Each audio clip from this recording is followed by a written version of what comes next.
अवघ्या 4 महिन्यांमध्ये बहुचर्चित अशा मुंबई महापालिकेची निवडणूक होणार आहे।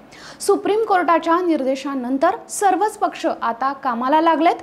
एकीकडे दोन्ही राष्ट्रवादी एकत्र येणार का अशा चर्चा महाराष्ट्रात आहेत, तर तिकडे ठाकरे बंधूंचं मनोमिलन होणार का अशाही चर्चा आहेत।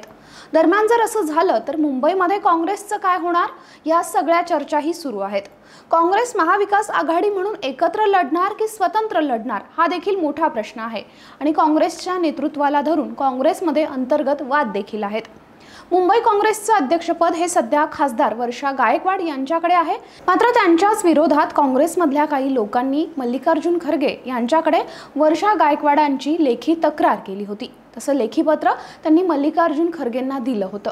मात्र विधानसभेला वर्षा गायकवाड यांनी काँग्रेस जिंकू शकतील अशा सगळ्या जागा ठाकरे गटाला दिल्याचा आरोप काँग्रेसच्या कार्यकर्त्यांनी त्यांच्यावर केला होता। त्यामुळे आता महापालिकेच्या निवडणुकीत कुणाचं नेतृत्व असणार असा सगळा प्रश्न होता। आता मात्र दिल्लीतूनच सूत्र हल्ली आहेत। वर्षा गायकवाड यांच्याच नेतृत्वाखाली मुंबई महानगरपालिकेची निवडणूक होणार असल्याचं आता समजतंय।